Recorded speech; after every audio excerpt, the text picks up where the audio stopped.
Yeah, good morning, everyone. I think everyone that we anticipated joining us, almost everyone, has made it. So we're going to go ahead and thank you for the tour. That was excellent. I think that there will be time to chat about that a little bit further. I do want to start with introduction of the members, and then I know that most people who are already here up front are going to be on the panel. So if you will introduce yourself then. We'll go ahead and start with you, Jim. Good morning, everyone. Jim Struzzi, Indiana County. Thank you. Good morning, Barb Gleim, Cumberland County. Good morning, everyone. Representative Dan Mel from Adams County. Good morning to everyone. My name is Lee James. I come from Venango and Butler counties out west. And good morning, Representative Dave Maloney, Berks County. Good morning, Cheryl Delozier, represent the 88th District in Cumberland County. Great. And I'm Donna Oberlander, the policy chair, and I'm from Clarion County, and we're so fortunate to be able to be here today. Thank you for your hospitality, and thank you, President, for being here to address us. I'm just going to kick it right over to you, and we'll go from there. Thank you. Well, we really appreciate the fact that you're here. We're very proud of our launch box and a lot of the activities that we're doing. I'm going to give you sort of an overview vision. I know you've just had a tour, and you'll get some more details of what I would call some of the success metrics. But the way I like to think about this is that Penn State really likes to live its land grant mission.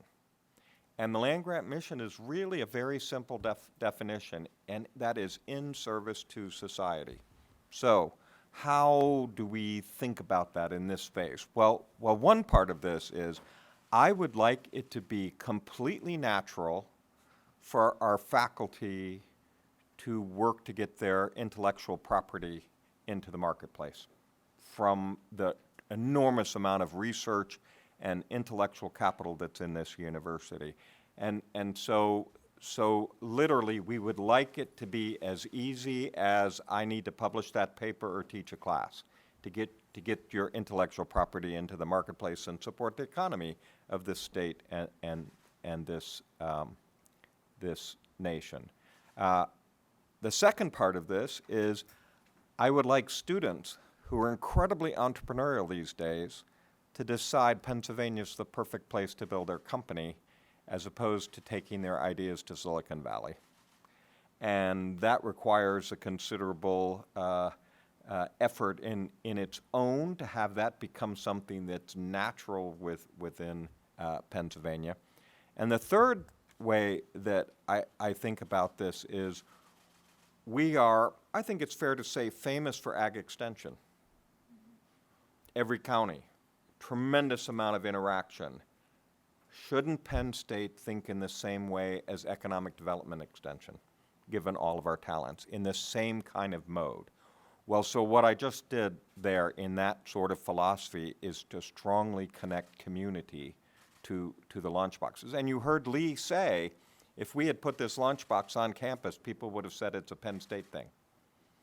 But by deliberately putting it in the community and deliberately having partnerships with the community, it all of a sudden becomes a part of the community and the notion of economic development extension in the same way we think about ag.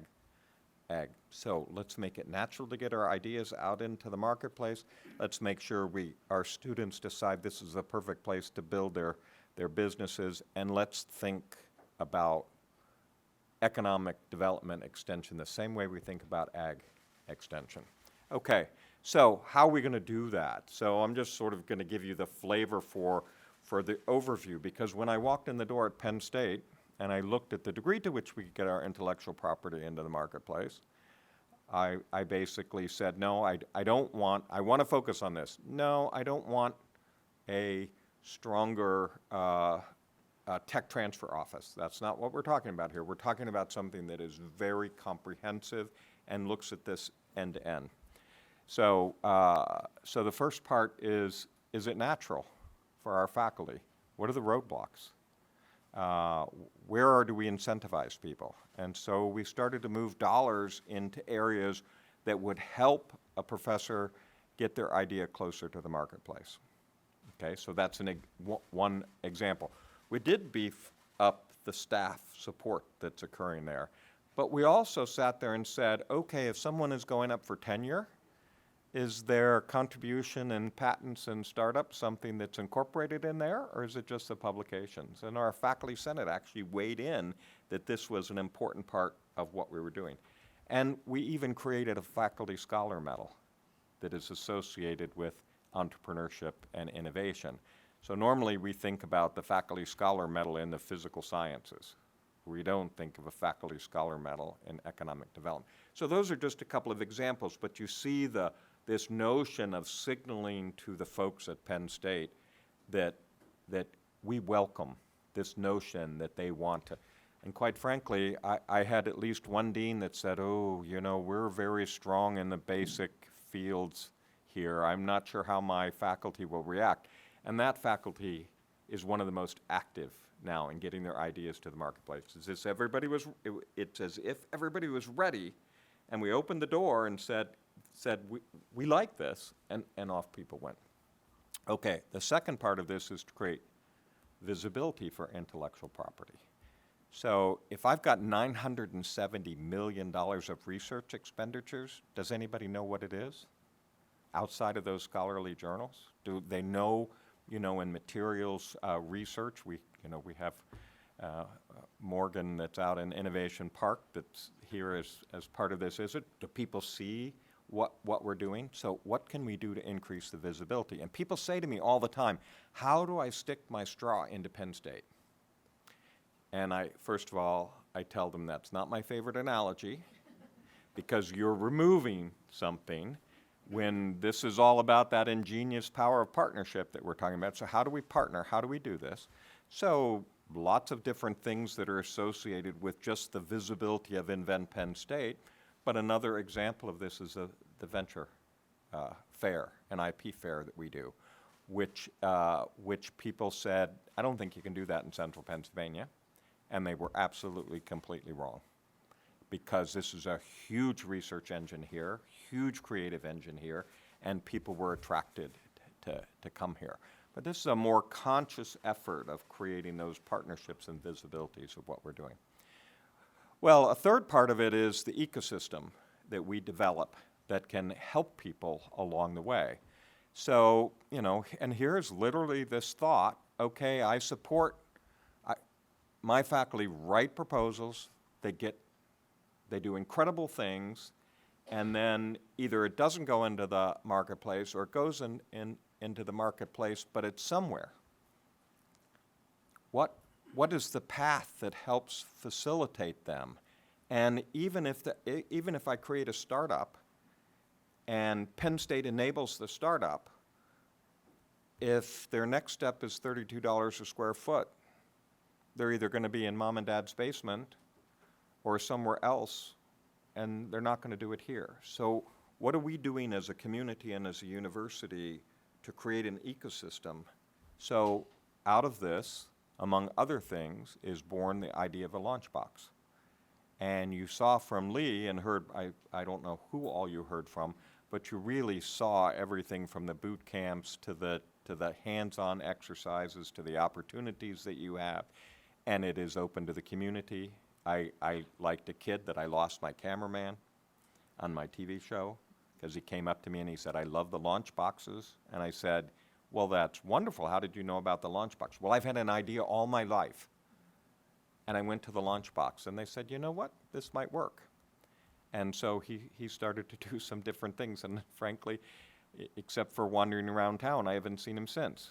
Okay, so I knew, but this is when you have your staff and your cameraman deciding that they have the potential to take an idea to the marketplace, when you can see other people that have incredibly brilliant ideas and they realize Penn State is there to help, and when you see a community member that walks in the door and realizes that I constantly get asked the question, well, I'm an alum, can I walk in the door of a launch box? I'm a community member. Yeah, yes, you can. So I thought, truthfully, we would have 7 or 8 of these around the state. This fall, I will cut the ribbon on number 21. So we have a launch box within 30 miles of 96% of the population of the state of Pennsylvania.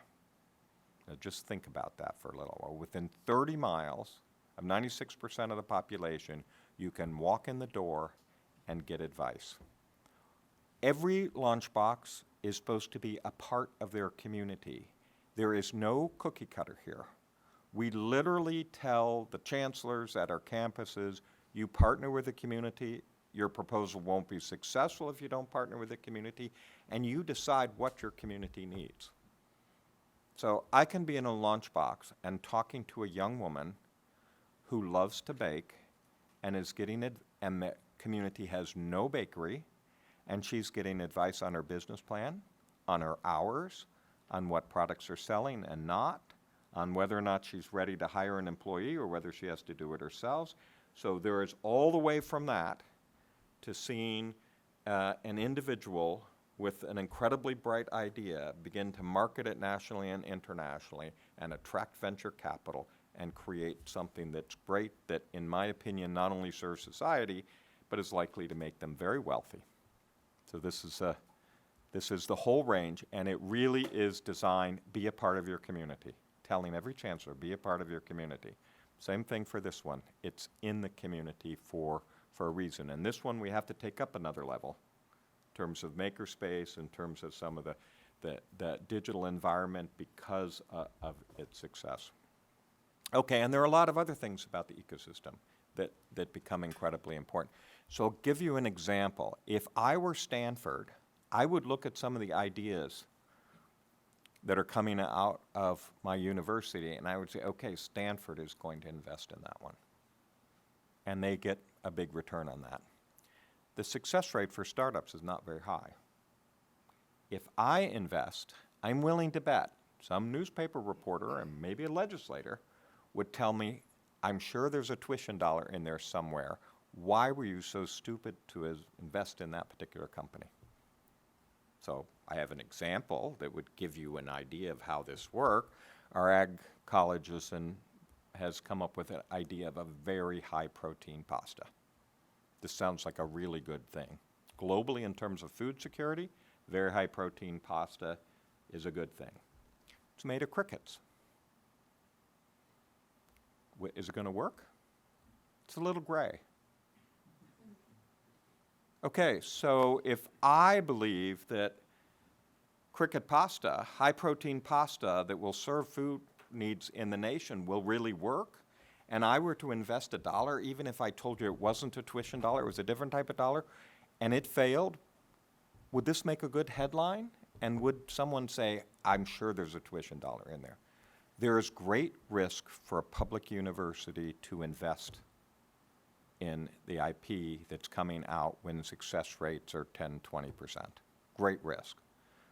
So what happens? Our alumni create an 1855 fund, and that fund is investing in the intellectual property. So this is Penn State looking at that whole scope of things that we should be doing and saying, here's a gap. Stanford can invest in the IP coming out of Stanford because nobody can ask them what they're doing, and they don't have to tell anybody, and a Penn State can't. Disadvantage. Disadvantage mitigated by our alumni and others deciding that this is worthwhile doing. Okay, the very fourth part of this is students. And the student part of it is incredibly important and actually one of my favorite parts. And part of the reason is because I listen to Penn State is one of the top 60 research universities in the country. And all the presidents and chancellors sit around the room and we talk. And we talk about what we're doing in economic development. And every president talks about tech transfer and what their faculty are doing. And none of them mention the students. And that's because the students, we don't own their IP. They're not our employees. So their intellectual property, whatever they develop, is their own. So university after university is saying, student, okay, you're on your own. Our feeling is this is one of the richest areas of potential success for this state and this country because they have remarkable ideas, they're constantly motivated by their personal experiences, and they're capable by some magic of teaming with other students in different areas that they can combine to be successful. And the ideas are wonderful. So part of our effort here is to enable that. We enable that with Startup Week. We enable that with competitions. We enable that with funding like Summer Founders, where someone is given a check for $10,000. Did you get $10,000 for Summer Founders? Here's $10,000, don't get a summer job. Work on your company. These are all things that are enabling for students. And then we tell the student, sort of, you can go to Silicon Valley, you can live in a terrible place and spend a fortune, and you can eat ramen noodles for years. Or you can build your company in Pennsylvania. Penn State and your community is right here. You can get a decent place to live, and you can eat a pretty good hamburger. Those are your choices. Okay, so I'm being a little bit flip here in a sales pitch to create your company here in Pennsylvania, but nonetheless, this is the basic idea. So now you see sort of a scope of this, us living our land-grant mission, the equivalent of economic development extension, and that we want to have every piece of it. Make it easy, reward people for it, don't have any roadblocks, create visibility for what we're doing, create an ecosystem around our campuses. I had no idea it would be 21, so that we can facilitate this, and don't forget the students. As a matter of fact, they're one of the things to be the most proud of. So that gives you a little bit of an idea of the overview of what we did and why we did it. And I think you'll see some success stories that are quite remarkable. So I think we have a little time for questions if you want to ask them. That's terrific, thank you. If you have time for questions, we have time for questions. I do. Does anyone have a question? Representative Mao. Questions. Thank you. Is there anyone else emulating what you started here? So we had research VPs and economic development and outreach people from all over the country come here in June to many of them visiting what this lunchbox is. I would say that it would be rare, probably non-existent, to see lunchboxes all over any other state. I don't think that's there. So there are cases where there are outposts or something like that, but this sort of deliberate notion that this is economic development extension, I don't think so. It is common to have a flagship campus have something typically on the campus. So not this notion of we're going to endow this. We now have 3 of our launch boxes that are endowed. One by a bank, one by an individual, and I think one by a group maybe. I'm not sure which. Yeah, but 3 that have and more to come. So these are individuals in the communities that are realizing what that impact is. So something like that, I don't know of anybody else that has that. And on that, I'd say congratulations on being the first. I am sure that once this catches on, which it obviously will, you'll see this happening all over the country, which is actually a very good thing. Yeah, I think so too. But that's, yeah. I can add an example. Yeah, I can add an example. So President Barron introduced this concept. I'm sorry. President Barron introduced this concept to some folks at University of Wisconsin System, and they sent a delegation here. And I've had 3 different phone calls, and they're getting ready to set up 8 of these across Wisconsin, modeled on. I hadn't heard that yet. Yeah, so Ah.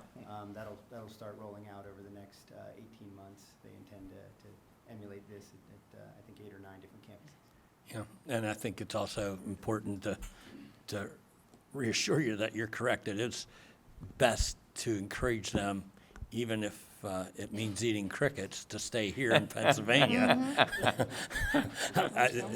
It's our job as legislators to make Pennsylvania as business-friendly as we possibly can. Yeah. Come out of a school with a degree, as you well know, can get you a job. Yeah. But to come out of a school opening a business, providing jobs, is a whole nother level. And I just got to say, I appreciate it. It makes me proud to be part of Pennsylvania legislature and part of Penn State.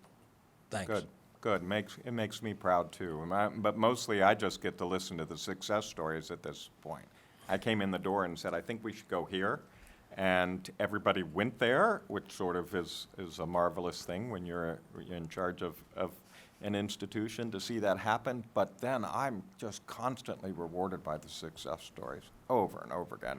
It's wonderful. Very good. Representative Struzzi. Thank you. Well, first, I appreciate the opportunity to be here today. I appreciate your presentation, President Barron. I first heard about the launch box several years ago, actually, when Vern hosted the Chamber of Commerce annual convention here. I was a previous Chamber Yeah. of Commerce president. My question, though, I'm happy to see that this has grown to 21 campus-based, I guess, Yeah. launch boxes. But my question, I'm from Indiana County. I have Indiana University of Pennsylvania in my district, and the state system, everyone knows, is struggling right now. And we're not here to talk about that, but I'm talking about possibly sharing sort of the launch box model with the state system, if that's something. Absolutely. Happy to do so. Yeah, our incubator on the IUP campus is closed right now. They're looking at some restructuring with the SBDC. And I love this model, and I think it's something that, for the future of Pennsylvania is essential, especially trying to keep our workforce growing, trying to keep our intellectual properties here, our young people here. And that's, I think, is maybe it's not a question, more of a suggestion, but I'd love to see this modeled in those communities that have a state system school, because Penn State can only put these, I assume, where you have a campus, yet in communities like Indiana and other communities that have a state system school, we don't have that opportunity. So Yeah. if there's a way to sort of share this model or to encourage the state Yeah. system to sort of partner on this, I would like to see So that. I have met with the chancellor of the system, talked to him about how we function, how our campuses are maintaining a robust enrollment, and what we do to save money. And I have pledged to help in any way I can with conversations about things we do. I've actually contemplated whether our lunchbox could go somewhere else. And the thing about it is that connectivity with faculty and students is really very important, because it's part of the idea generation, but it's also part of the assistance. I mean, the fact that we have legal assistance here, because individuals with startups said, look, I spent the whole summer trying to work on incorporating my and you spent the whole summer doing that? No, that's not what you should be spending your summer on. And so I went to the law school, and the law school said, well, no, we'd love to do that. Okay, so that connectivity becomes very important in terms of providing services, but I have no hesitation about sharing the model whatsoever. And we're constantly, I don't know if Lee's still in the room, she probably might say how many times I brought people through the lunchbox myself, and there are many other kinds of visits, so we're very happy to share.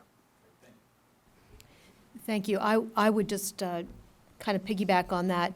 I'm also from a state system district, and the connection that you have with the small business development centers and the cooperative extensions, I think, is a great opportunity for us to partner, even if it's not exactly the same model. Yeah. So I think there's opportunity there.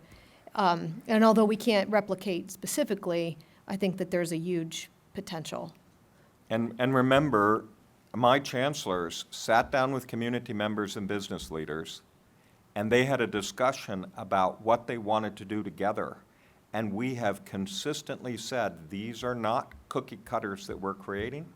You'll find ones that have a different name than a launch box because of some other component have. The idea is what works for your community. And it's very different for different communities. So it's actually taking advantage of a community, assets, and the assets of the university. And we're also watching cases where a chancellor says, I don't want to put the launch box there. There's nothing there. And can I put it a little closer to campus? And we say, no. We want you to be in the community, and watched other people say, well, if Penn State is in that space, maybe that's where I should build my restaurant. and you can watch a block transform just by that commitment. So the model is sit down with your community and decide what you need and how you can support it in a mode of economic development. The model is not, here's a lunchbox and how you should run it. Well, I think it's great that you have that vision and you shared it, and it partners well with your mission for the university. And I think that the cooperative extension is a perfect example of what you just said. They're not all identical. No. They're community-based, based on their needs. Yep. So with that, I'll turn it over to you, Dave. I know you have a question. Thank you. I appreciate the opportunity again, like the others. And I have to say, your vision is refreshing to me, coming from the 25 years of working for oneself. A lot of things come to my mind, a lot of things I could ask about, sort of the counsel that these people will get. And I think on the cautious side, I often wonder if they're, told about the tax structure that they will get into, the zoning issues that they will have, the employee issues and challenges, how that product not only gets marketed, but what goes on in that community. I noticed one thing about that, and forgive me if I go a little bit around with the points, but I noticed that on your little bullet points with respect to the different locations, that they must be identified parts of that community that you mentioned. Like, so in Berks County, you have the medical, which no doubt with the hospital, and they are the second largest employer to the county, but I will tell you that the first largest employer to the county happens to be a battery company that started in a garage. Yeah. So to your point about that vision that somebody may have, doesn't have to become earth-shattering, but it can certainly be something that that community benefits from and other families benefit from. The biggest thing that I would say about so many entrepreneurs is that, even today I heard things about you could potentially make a lot of money. Of course you can. But what's in your heart and what drives you in your interest and the things that you may have as a calling, I think is what is the largest driving force behind somebody who really wants to be an entrepreneur. I And agree. so to me, those are some of the great points, and knowing that the challenges we have with stigmas, things that have taken place for our trade schools. We're hearing over and over, and guys like me sort of were wringing our hands for years as to, wait a minute, we've lost sight of something here. So I think that vision of bringing us back to the possibilities, other than, as I heard even today here, walking away from the school with debt and a piece of paper that says so, now you have an opportunity, or were at least somewhat tutored into something that you think is, I'll just give you a quick example. You've benefited from an initiative that I didn't know that I'd be successful going to Washington, D.C., and that's the spotted lanternfly. So the $17.5 million, and then we subsequently put in the state budget also, you folks have been a recipient of that. So I have somebody already in the district a year and a half ago already that invented their own spray. Yeah. So for me, if you have that identifier in the community, that's the great way to start. But I'm sure there are other ways to get those identifiers. And I guess that's kind of my question as I end this, with respect to how we identify those community interests and/or drivers that may create not only that interest about something that would have been, let's say, battery-related or medically related, but something else, because we're certainly obviously still ag in Berks County. Yeah. So that's sort of my... We literally ask the chancellors to be deliberate.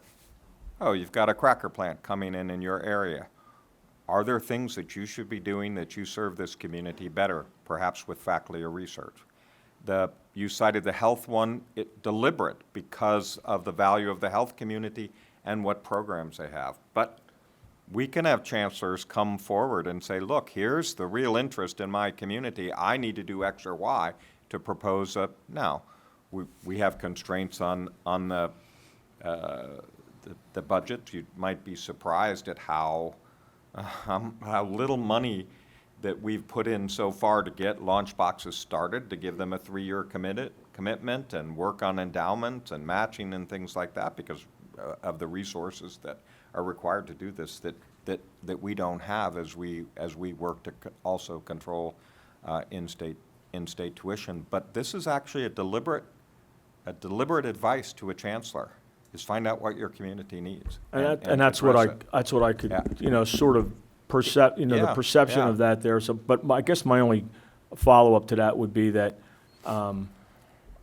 I don't know how exactly, and I wouldn't really want to necessarily challenge that, but I would encourage, if you will, where that information is coming from and how that is getting to that chancellor. Yeah, okay.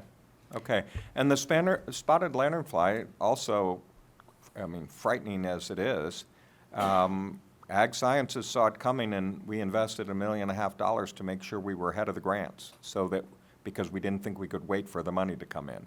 And that's the same kind of land grant mission commitment. But I also want to take something else you said. Are they ready for taxation and zoning and all of these other things like that? And so we really work very hard to be real world. And you also said doing something that came from your heart. So I just want to give you one example I have 2 minutes, right? Thank you. I saw the anxious look on Mr. Moore's face there that I would miss my next point. Well, okay, here's a young man. He's taking his father, who has chemo, to the hospital with a suppressed immune system to get his blood work done, where he meets lots of sick people while his immune system is. He thought this is a terrible thing to do, to just put my grandfather at risk over and over and over again. So he literally put his talents together and created a device that you could prick your finger at home, use your telephone, and transmit the results. Okay, this is pretty cool. Well, what did he run up against? The FDA. You can't just run around and do these things. We've got so many, forget the zoning law. Just think of all the federal regulation that is out there.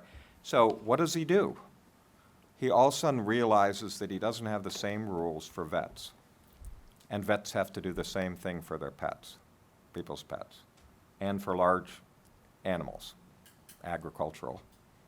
So he sets that up to have an income, work on the statistics while the FDA process is going through.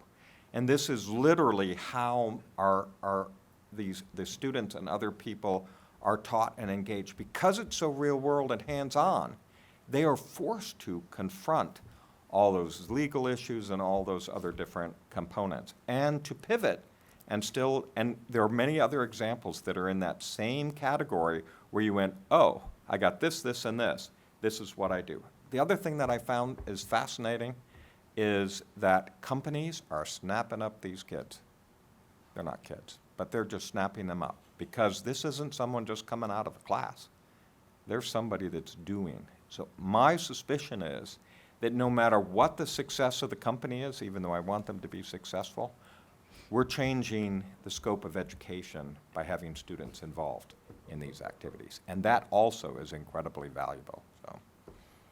Well, So thank you. I'm sorry I can't just stay and answer more and more questions, as I am very fond of this topic, and I'm very proud of what's going on here. And I think we're gonna see some that won't work, some that'll have to pivot, but I think we're gonna see some real success stories for Pennsylvania in the process. Well, thank you for your passion. Thank you Thank for your you. time. We know it's a very Thank you. busy week, and you've been very generous. Okay. And we're going to transition to the next several speakers.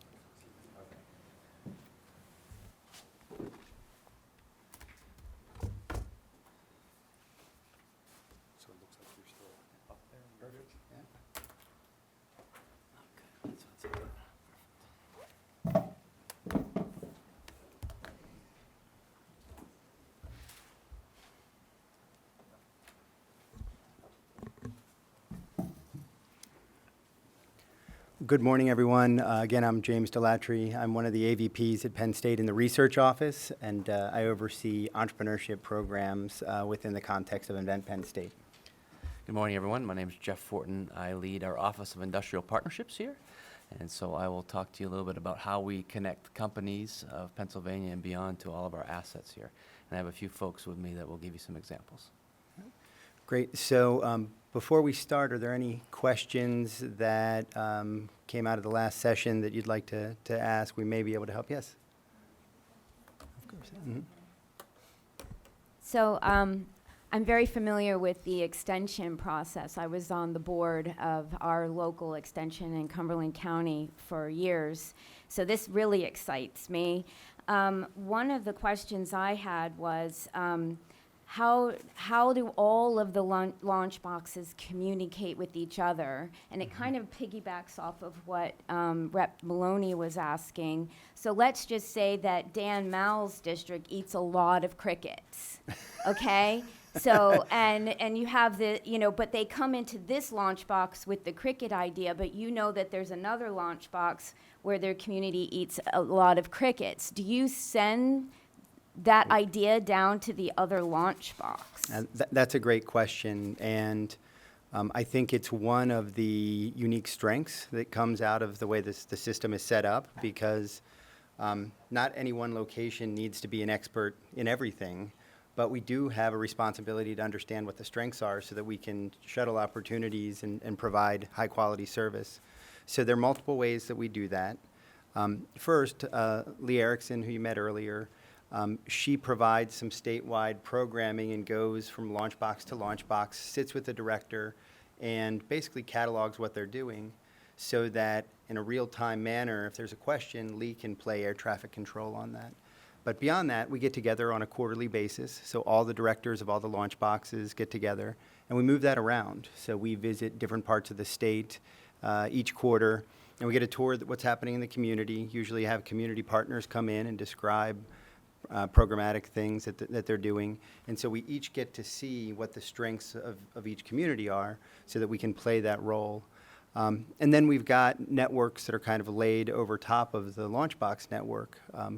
We have a wonderful relationship with the small business development centers across the state. John Peterson, our interim director of the Penn State SBDC, his primary offices are in Innovation Park, but they have a satellite office that's right here. And so quite often, if you're talking about a Main Street business that has a particular issue, that'll get routed to John and his staff, and then they can work through the PA SBDC network at the same time we're working through the Launchbox network. So we've got some complementary networks that can be used to shuttle opportunities, because sometimes someone may come in the door and they've got a legal issue and a tax issue, and the tax issue is much better handled by someone who's in network with the SBDC, but the legal may be best handled by the law clinic here. So yeah, it's a combination of just kind of keeping in touch with each other and having really strong relationships.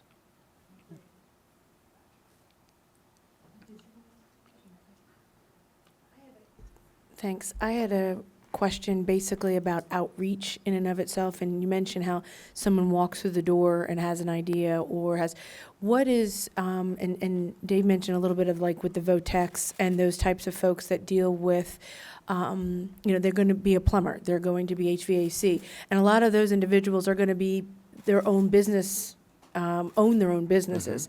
And many of them don't have the ability to go hire an attorney, obviously, when they're starting and that type of thing. So in hand with that, since we also have that gap right now that's we need more and more, what is the outreach that you do to the community? I know we've talked about a lot that you have to be in the community to understand it and to be a participant, but what outreach do you really do to educate that this is here in each of these communities, and reaching out to those that you know very well, like VOTEC grads and people like that will pretty most likely own their own business and do it on their own, be their own boss? Yeah. It's a great question, and so because they're all different, they each have different outreach strategies, and they're tailored to meet the needs of the community.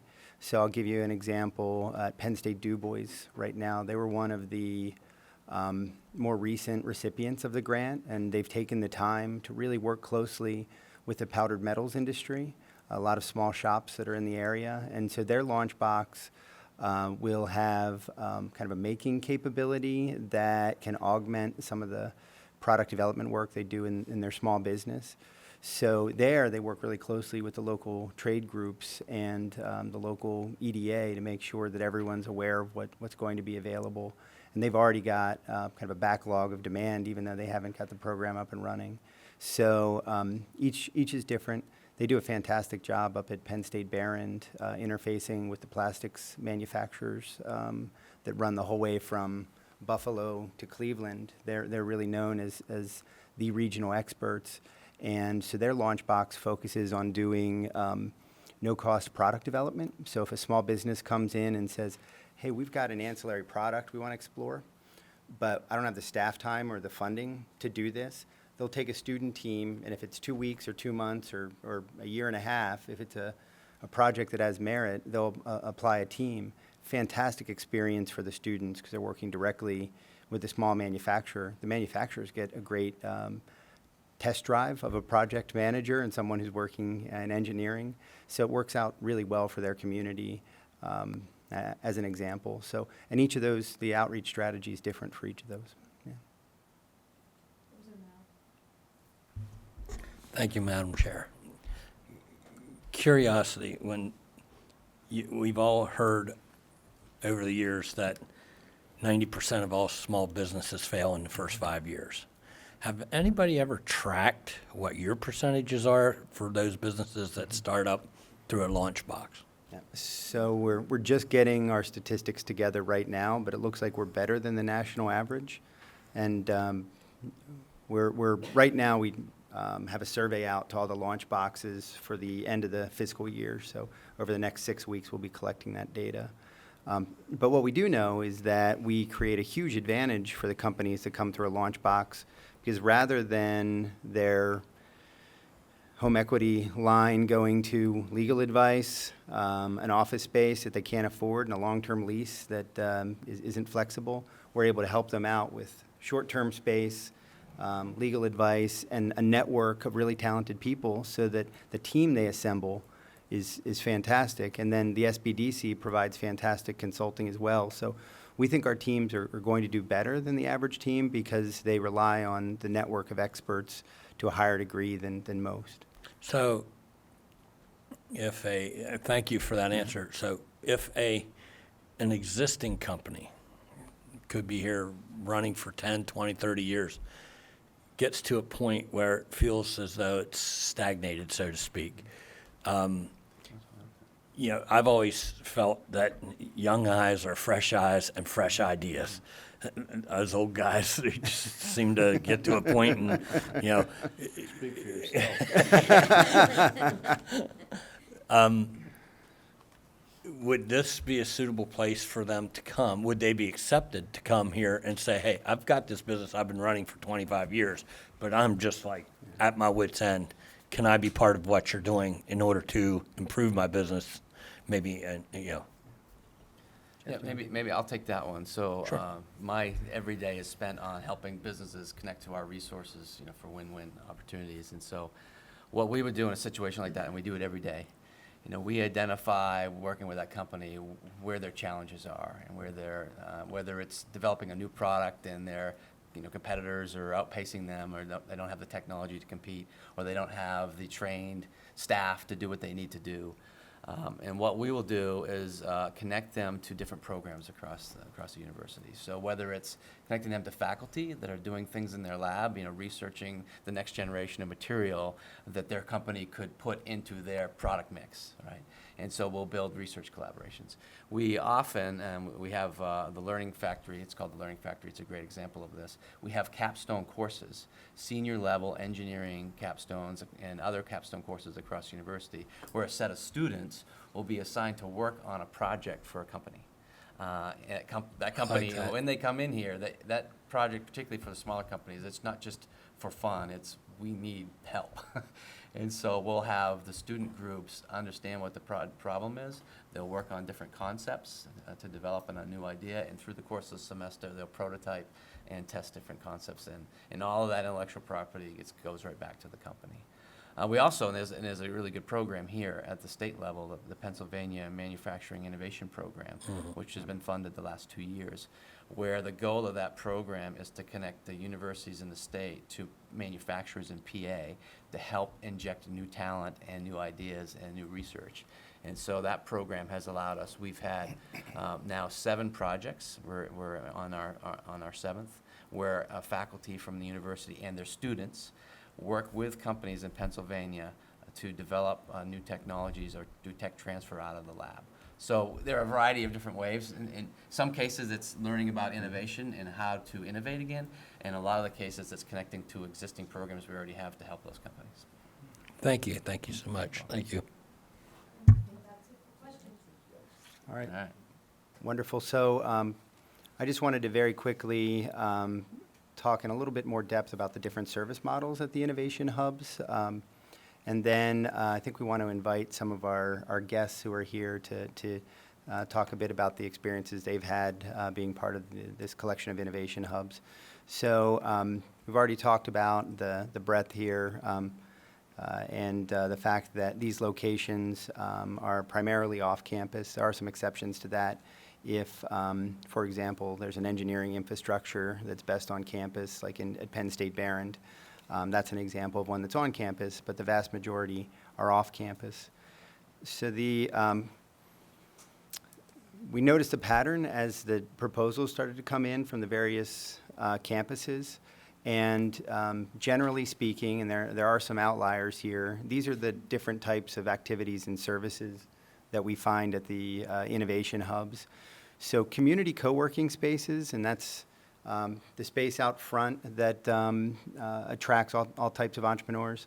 That's incredibly valuable for small companies that aren't quite at a stage where they want to sign up for a 5-year lease and an office space, and especially if they're heavily dependent on internships to drive product development, because turning on and off office space is a real challenge. So being able to come here with collections of interns and have your employees work in this environment and then be surrounded with the people that are providing services is incredibly valuable. Consulting services, we have wonderful relationships with the SBDCs across the Commonwealth. To the Shippensburg, SBDC is a real anchor at the Mont Alto launch box as an example. We also have consulting that's structured through mentor programs. So we have lots of alumni that have expertise. They want to be part of all of this. They want to share their expertise. And so we've got systematic ways to match up young entrepreneurs with experienced community entrepreneurs. Really creates that kind of generational connection that's valuable. So product development, I talked a little bit about what they're doing up in Erie there. They have a similar program in Great Valley in Malvern that helps small businesses and startups work through product development. We have a number of business plan and pitch competitions across this state.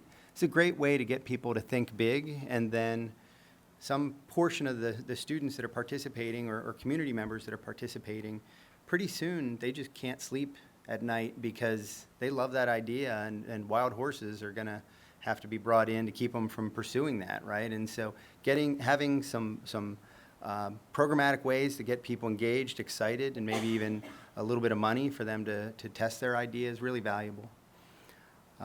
So startup accelerator programs, Lee Erickson spoke about this earlier. These are 10-week boot camps that are recognized as the national standard.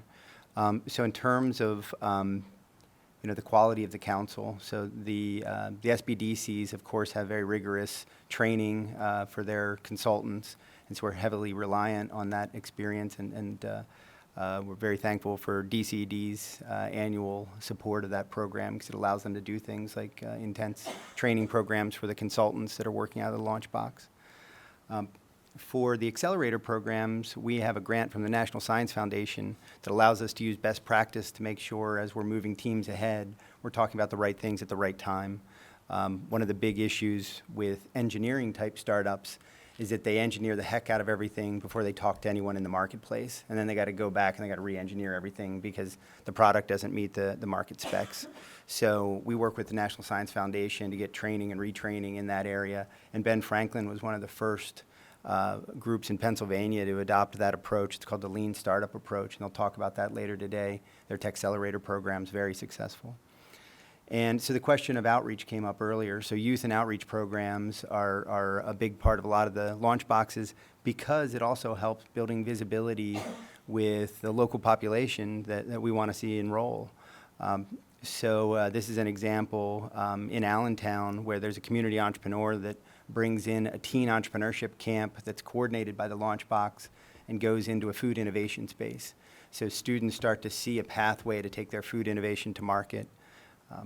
So these are the rough examples. There are some things that are on the periphery, but these are the things we're seeing repeatedly.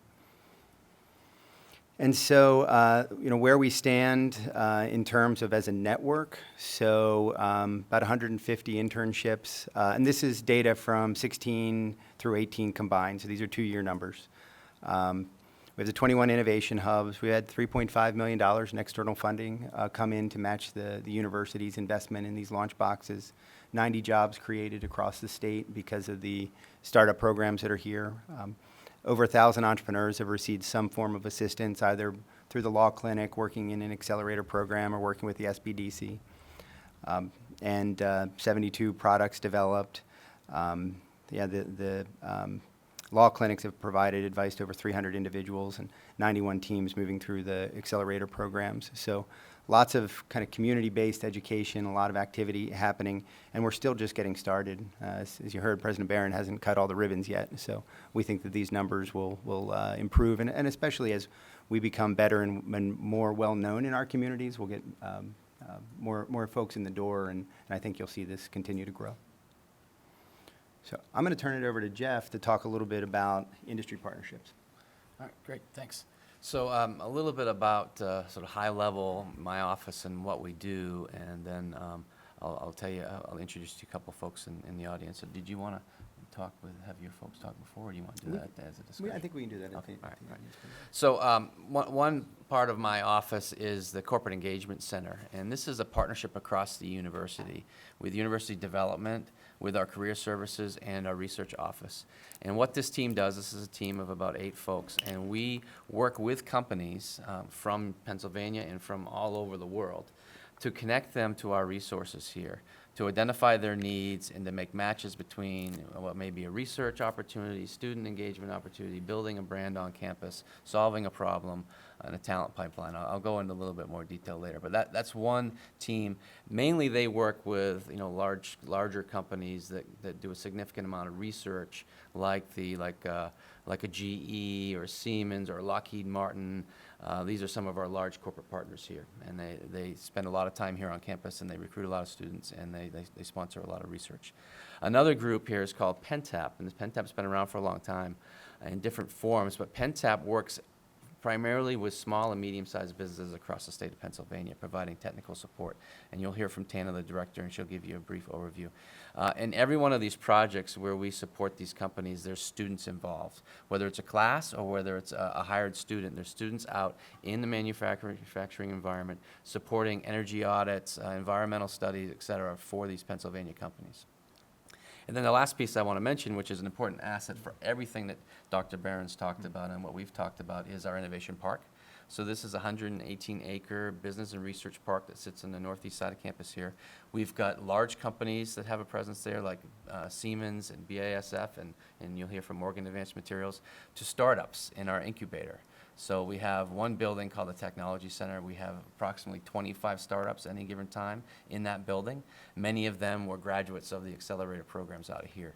So there, and we also have Ben Franklin, who you'll hear from later, and Ben Franklin really drives a lot of the programming. So when you are a startup in this ecosystem and you graduate from here and you're doing well and you get some funding and you can afford some space, and you'll hear from Hunter, who's exactly in this position, right? You get some investment, you need real digs, you can go to Innovation Park and we have space, but you don't just, it's not just the space, it's the programming. And so we continue to work with these companies to help them develop their concepts, their team, build networks. A lot of the work that James and his team has done, finding talent for your team, leadership talent, Penn State alumni that want to help. And this is a location for them, but even more importantly, it's a program to bring them along. So that's some of the areas in which my office works.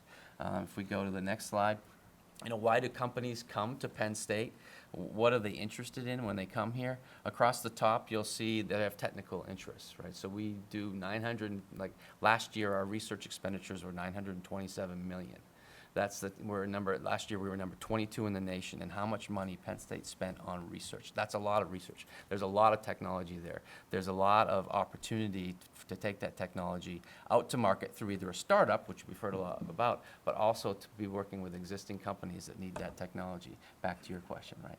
So this top row is really companies come here for our research, our innovation, to work with our faculty.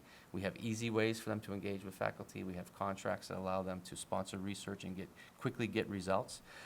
We have existing technologies. That $927 million generates a lot of intellectual property. They can license that intellectual property through our Office of Technology Management. And then on the right-hand side, they come here because they want to see the startups that have left this place. They want to understand what technology is there. They may want to make an investment. I know Hunter's over there looking for investment. They may want to make an acquisition. Hunter may like to be acquired. Right? So there's all these things that we do, and even more now than 5 years ago when we started this. Companies come here and they want to know about our startups and what's going on in this ecosystem because they understand that these are going to be the companies that they are going to partner with or acquire in the future. Right? And then on the bottom left, the most important reason why companies come here, recruit our talent. And companies can't just come here and show up at a job fair now. There's too much competition for the talent. So they need to build a brand on campus. They need to have a relationship with the university. They sponsor student capstone projects. They get in front of classrooms. They sponsor Lockheed Martin days.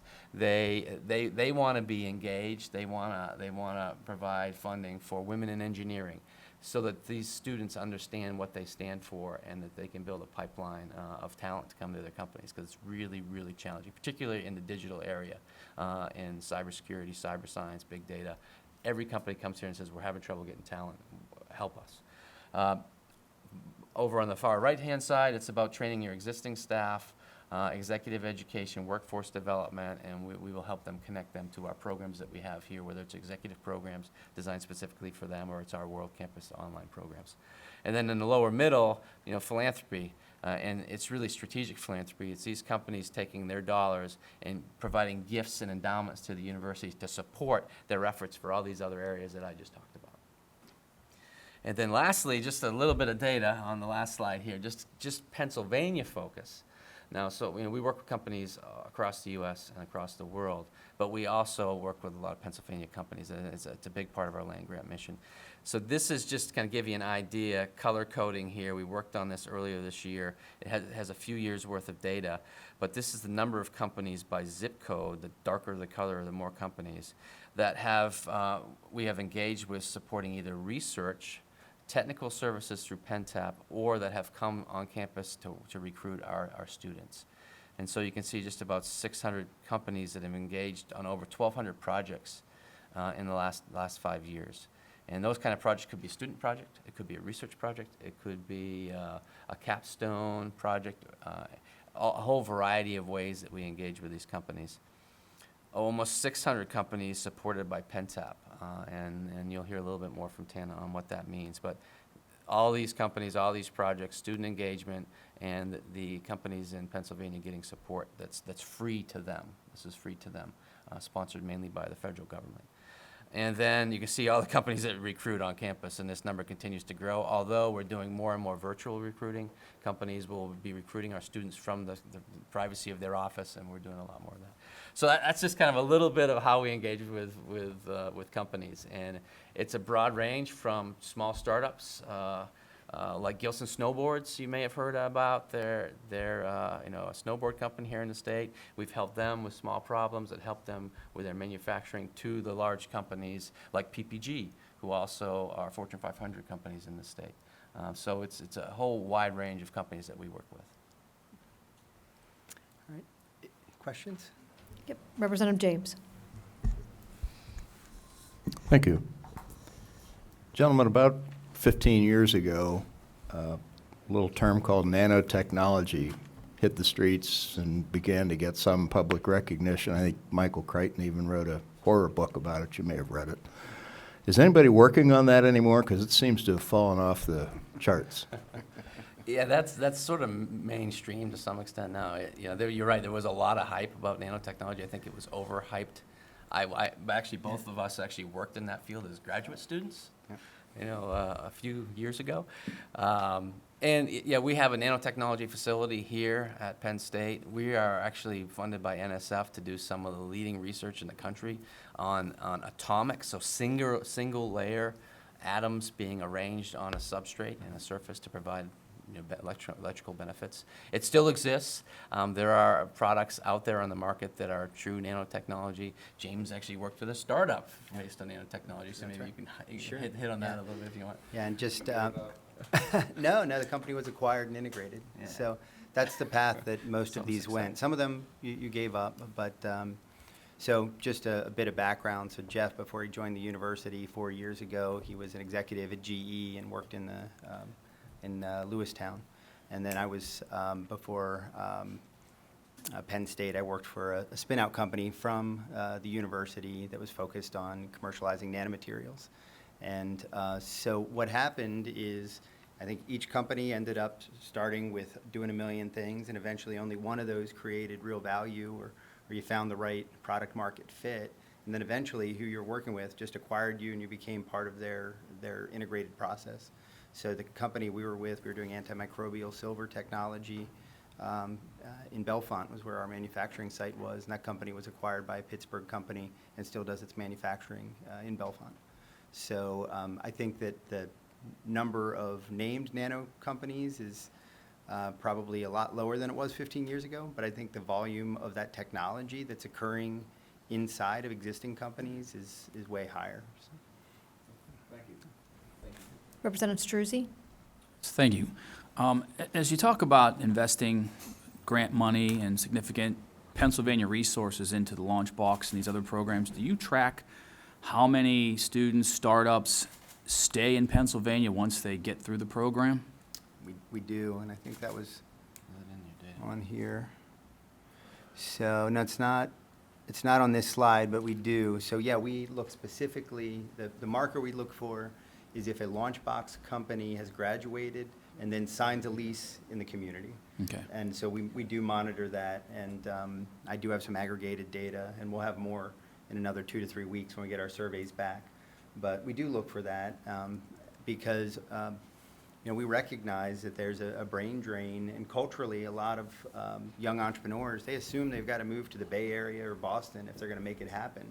And we want to get them in the community and get to meet the service providers that are there so that they wouldn't think to leave. Why would they, if they have access to wonderful network of advisors, they've got access to low cost or no cost legal advice, why would you go and just be yet another person who showed up at SFO Airport?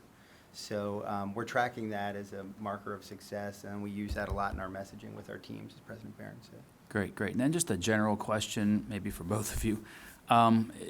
We struggle with broadband access across Pennsylvania, particularly in rural areas, and I'm sure you get just outside of State College here, and you're not going to have access to cell phones or broadband. Is anyone looking at that from a technology standpoint, from an innovation standpoint that you're aware of? I'm a firm believer that we can solve a lot of those problems with innovation and technology, but I'd appreciate your perspective on that. Yes, so we have worked pretty closely with the team at Verizon that's looking at extending the current infrastructure, or looking at next generation wireless as a way to solve some of the broadband issues.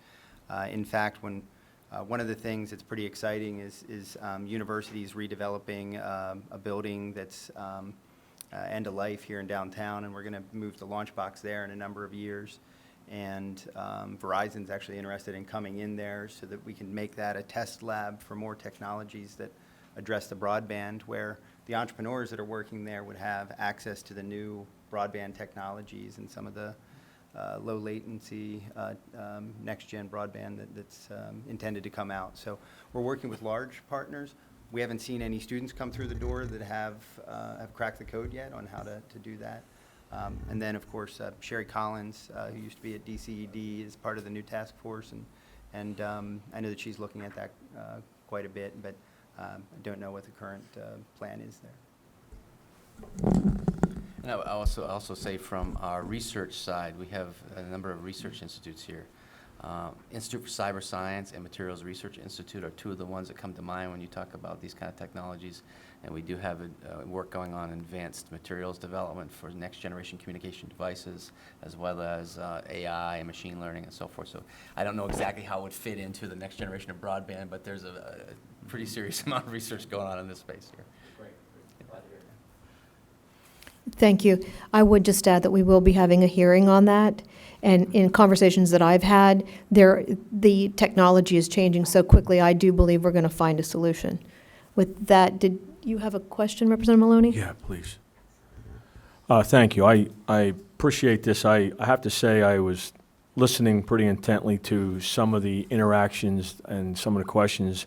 And I think after the first discussion, I'm seeing what would look like the second chapter, which to me is and I think it's been overemphasized, or at least emphasized in severity, and that's finding talent. And so the reason I bring that up is, I mean, even going back quite a few years now already, I hosted a policy committee meeting inside my district where entrepreneurs came, and overwhelmingly, besides the fact of their local overhead costs, overwhelmingly their number one problem was being able to have trained help. And so I bring that up for some of the things that I think I heard you say, which is encouraging, but when you have that entrepreneur who steps out and then they find themselves in a place with, how do I get talent? It's really a struggle. And many of those entrepreneurs made it very clear in that hearing that they wish that they could take we'll just say the kids straight out of high school, be able to train them the way that they needed to be trained, and know that it was a help, even go into some agreement, like a long-term agreement with that employee, whatever, and be able to move forward with maybe their ideas. And so I think it's something that we need to work on through the academia side, where we don't just say, okay, now you're 4 years in or out of college, you have, in most cases, a lot of debt, and now you're going to have to find a job. Whereas if we could get these, I will say pioneers, if you will. Look, I actually, I'll share this. I have a son-in-law and a daughter that just stepped out, created a company, have already moved to a second location. They have 8-10 employees in place, growing exponentially. And a lot of that vision happened because my son-in-law worked at another company, saw an opportunity, and that company actually was very flexible and helpful for him. And now they're partners, so to speak, in a product that he produces. So, I mean, you can look it up, it's Touchpoint. But my point is, there was a partnership from a vision that somebody had, and now he finds himself too in a place where he either has to have interns or he has to find ways in which he can reach out to people who might be talented enough to do the job. So I think the second chapter of what I heard was good stuff. I just think that we can create ourselves a success that actually ends up with another challenge to continue it. So, good discussion. Yeah. Thanks for the input. And- And we do Go have a ahead. few people in the room that that would highlight some examples of what we've been talking about, if you want to hear from them, or if we have more questions, we can, however you want to lead it, but I just want to let you know that. Let's go ahead and have the others share some information. That would be great. Sure. Should we go from left to right back there? Sure. So now we have a cross-section of folks that we're excited to have here today because they've been part of this effort that President Barron discussed at different stages and have different perspectives, but all really valuable. So Hunter's already been referenced a number of times today, but maybe we'll start by asking Hunter to introduce himself and talk a little bit about his experiences here.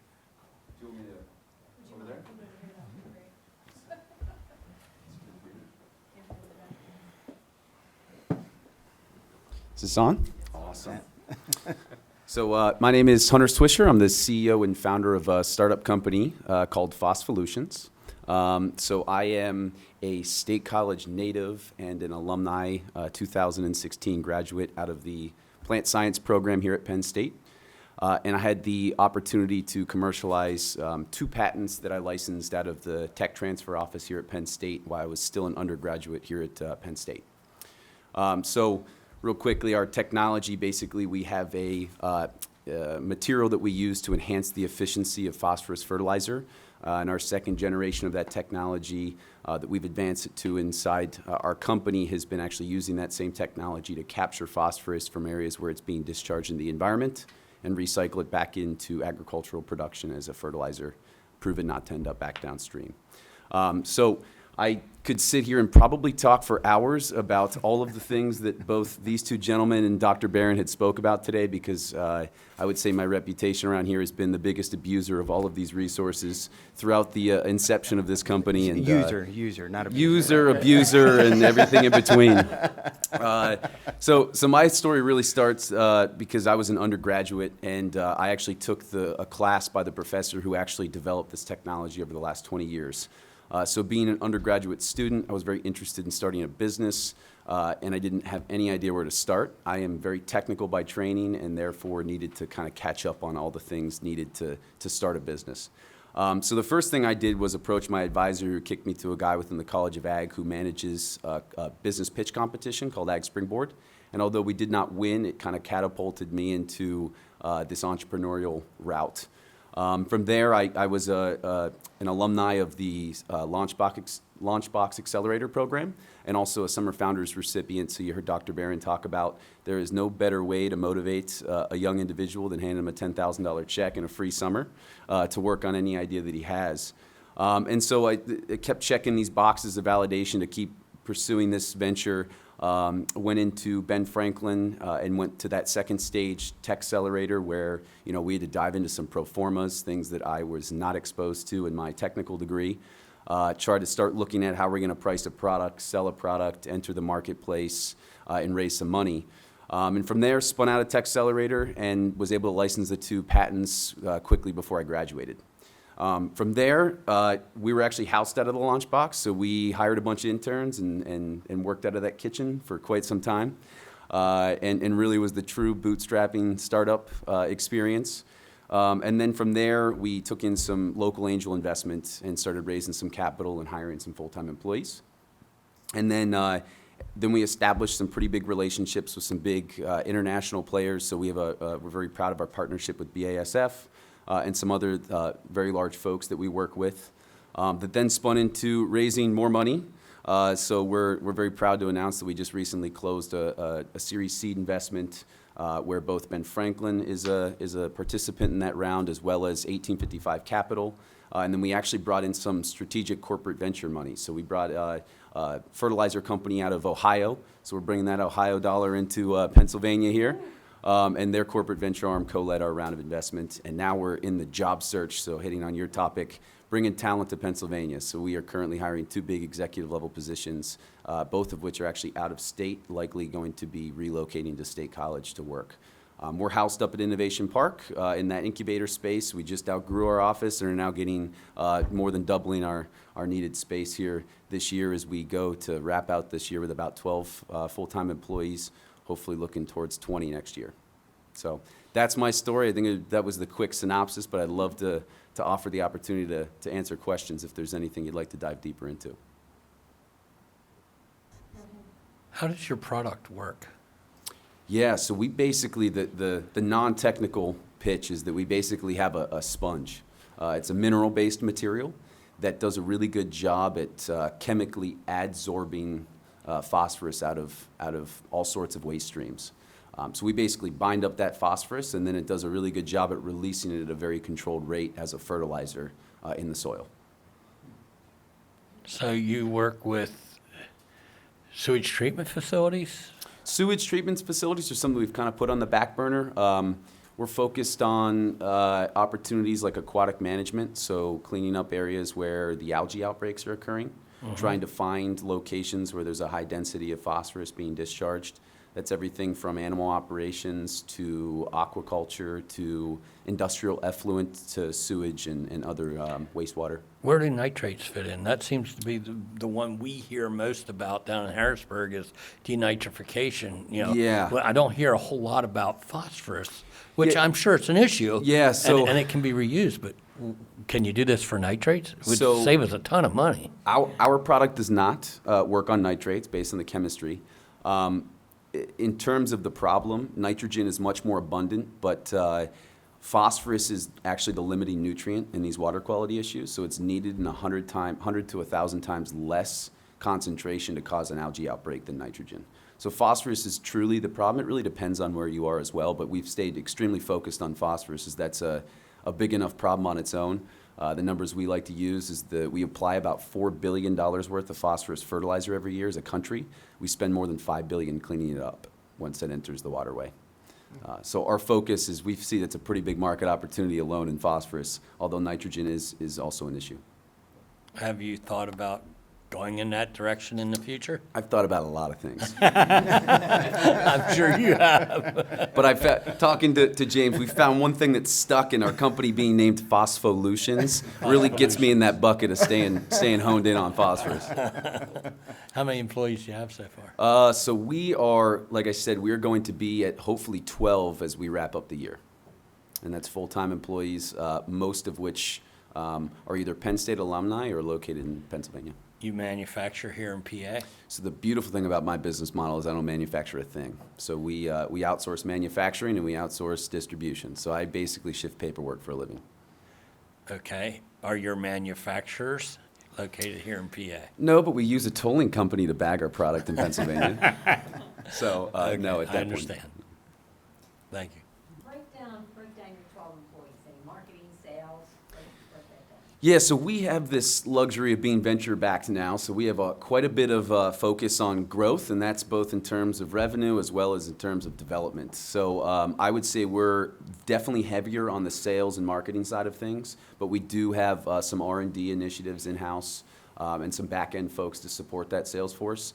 And in our upgrade to our new lab space, we will be creating a wet lab to work on some more of our R&D projects. So in the big two hires this year is we're bringing in a VP of sales and a COO. So those are two executive level positions where we're looking for those industry experts. You strictly in the United States? No, actually, starting to get a lot of interest outside. So we were showcased at the International Fertilizer Association annual conference in Montreal this year. That sparked a whole lot of interest and discussions from some pretty large fertilizer companies in India, in Turkey, and Morocco, and Brazil, and some here in the U.S. and Canada that have engaged with us and are looking forward to basically engaging in research partnerships. How do you keep companies from outside the United States who don't have to abide by our laws from just analyzing what you've done, stealing your product and manufacturing on their own? Yeah, so there's always a risk involved with that. One thing we've tried to do to mitigate that risk is we've developed a new generation of IP that we filed for international coverage. Unfortunately, the IP is only as good as the folks behind enforcing it. So at our level, there's some pretty big conglomerates that could squash us pretty quickly.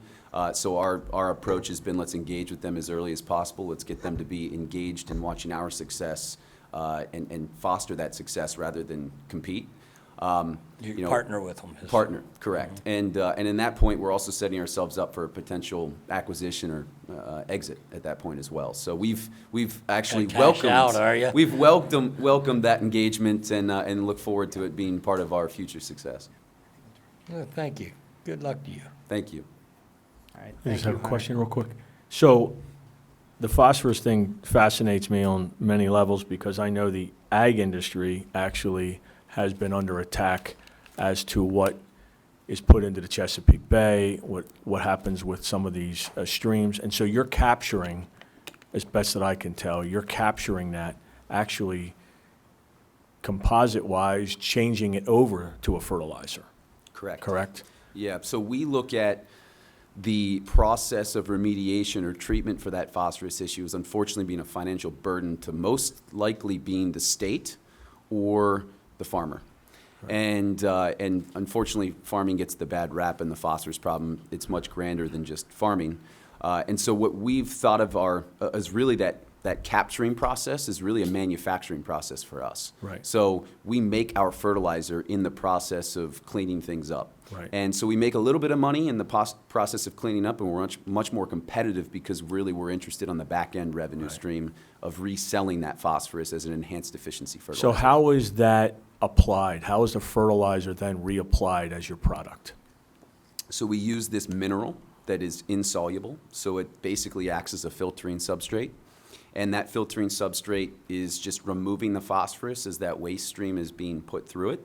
And we just basically pull it out once it's fully saturated and then go and apply it as a granular fertilizer. So it's granular. It is. So that's where I was going at it. I've always had this thought that, especially down in my area where they do a lot of the rendering and then they spray the field, and we have so much of this controversy over what's going on. Yeah. I've always felt that if it was pelletized, it would end up even being sold in bags for homeowners all the way through the farming industry as to what they can use as a fertilizer.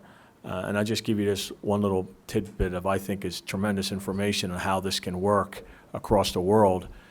So I use a fertilizer in my food plots. And the fertilizer that I use is called Humistart, which comes from a company named Timac. And Timac is a big agricultural company that actually has a depot right outside of my district.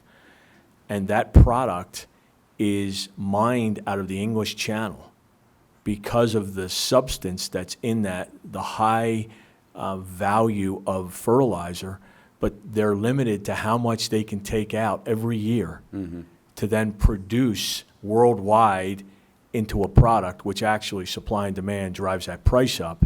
But I find it fascinating. I actually think your targeting is phenomenal, and I think it's only going to grow when you find that way to utilize what we already have to repurpose it. Yeah. Yeah, So- it's trying to create that circular cycle. economy. Great job. Thanks. Thank you so much. That was really great. Absolutely. You have some other folks you wanted to introduce? Yeah, we're getting close on time. I'm going to ask Matt Crone to say a few words. So Matt Crone is a scientist at Morgan Advanced Materials. So this is an example of one of our industry partnerships, and he's just gonna quickly talk to you about Morgan.